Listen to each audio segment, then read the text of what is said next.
अस्सलाम वालेकुम, मेरा नाम खावर बशीर ASI PHP सोनाता डिस्ट्रिक्ट आज़ाबाद है। अभी मुझे 11:24 से कॉल आई कि एक फैमिली इधर टोयोटा पर फंसी हुई है पीलो अड्डा के पास। तो मैं फ़ौरन मौका पर पहुंचा हूं तो देखा है इनके दोनों टायर बस्ट हो गए थे। उनके मुतबादल मैंने अभी उनको टायर मुहैया करके उनका टोयोटा बिल्कुल दुरुस्त करवा दिया है।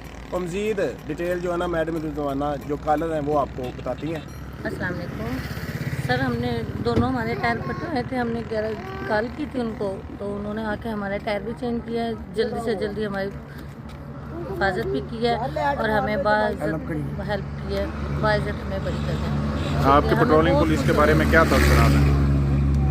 पेट्रोलिंग पुलिस के बारे में आपके क्या तासुरात हैं? नहीं, बहुत अच्छी हेल्प की है हमारी, बहुत ज़्यादा। मसलन आप मुतमिन हैं, खुश हैं? बहुत खुश है मुझे। चले ठीक है, ये अच्छी फोर्स है। जी, बहुत अच्छी, ठीक है, अच्छा काम कर रही है। बहुत अच्छा कर रहे हैं। चले very good, well done. Okay, मेहरबानी, अस्सलाम वालेकुम।